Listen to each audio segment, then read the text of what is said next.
Today is a designated day na pupunta ako sa likod ng farm. Kauwi ko lang po at hindi ko alam kung ano na mga event dito. Okay? So tingnan natin kung anong maraming mga bagay na nangyari dito ngayon. Ang saya ng buhay. Lagi kong sinasabing masaya kasi I just had my lunch. Upo-upo, relax. Ano yan eh, lahat ng bagay is subjective sa isang tao. And also at the same time, yung priorities mo ng buhay mo. Minsan, marami kang kita, pero busy ka. Minsan naman, konti lang ang kita mo, pero may katahimikan ang buhay mo. But I have to be honestly brutal to myself. Katulad nito, itong lugar na to, syempre pinaghirapan to ng may-ari bago niya ito nabili.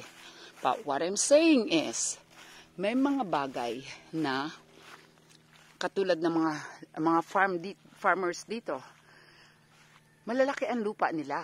Matagal na itong lupa nila. But most of the time, they are not or unable to get out of the country. Mind you, probably even going to Manila, hindi pa sila nakapunta sa capital city. But they grow old here at peacefully. They enjoyed a long life, quality, but with regards to luxurious living and ability to see other parts of the world, ay talaga namang na-deprive din sila. So kanya-kanya ang kaligayahan. May ibang gusto nila sa city sila. Ang iba naman is a combination of both, experiencing it. So, sa case ko, natikman ko ang city, natikman ko ang bundok, galing ako sa bukid. So, looking back, syempre kung wala kang pera, hindi mo rin madidevelop, it's a combination of both. Pero kung meron ka na ngayon, meron ka ng magandang buhay ngayon, hindi ka mayaman, pero the ability to develop your land or do something, ay gawin mo na ngayon. Huwag mo nang hintayin matanda ka na, after ng retirement mo, may pera ka nga, ugod-ugod ka na rin.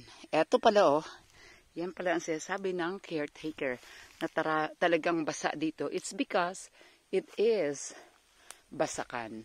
At ang dami rin kamote. So yan guys, yan ang masasabi ko sa ngayon. Ganun ang situation na kung saan sasabihin mo sa sarili mo, alin nga ba ang mas mahalaga. Halimbawa, if you are working, you have a very high position, that obviously pays well, right? But if you want to stay up to 65 before you retire, kung nababalance mo ang buhay mo, okay. Pero kung hindi mo rin lang nababalance, aray ko. Nalaglag ako, ladies and gentlemen. Kasi paakyat ako, ang kamay kong isa may hawak, ang isa kong kamay may telepono. So yun, sa awa ng Diyos, hindi naman nakabreak ako ng bone. Dahil hindi pa ako sa taas na taas. Okay? My point there is, at age 54, akit muna tayo ng parang hindi natatakot kung malaglag tayo, pero delikado na rin because we could have brittle bones. So ngayon guys, lagi na akong tumitingin sa taas. Actually, that's always been my practice. Kahit noon, tinitingnan ko yan. Kasi, I remember when I was in elementary, makita ko ng bayabas. Ito na naman, kain na naman ako ulit. Tapos, pag akit ko, pagtingin ko may ahas, but I think it's just grass snake. Pero this time, yung asawa ko, he warned me, na sabi ng caretaker, na magtingin daw ako baka may mga ahas dito. You know, ugto-ugto or binturan, the black and yellow stripe. So marami yan dito. Recently, may napatay sila. So kaya ngayon, tingin-tingin muna tayo bago tayo umupo ng kala mo walang danger. Yan ha. So ngayon, eto na yan. Look at the Carabao.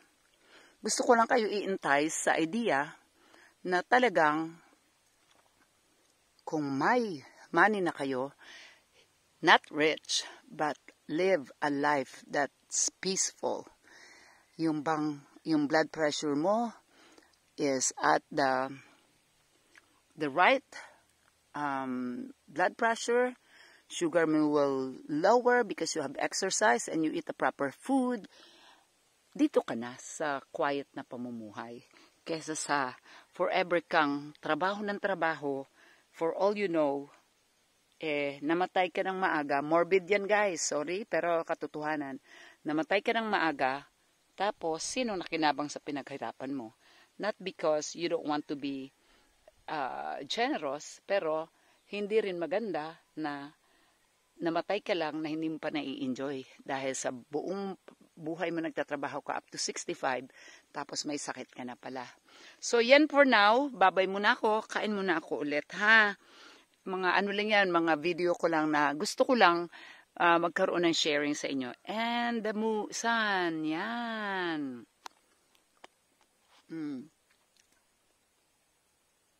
Ito lang kami.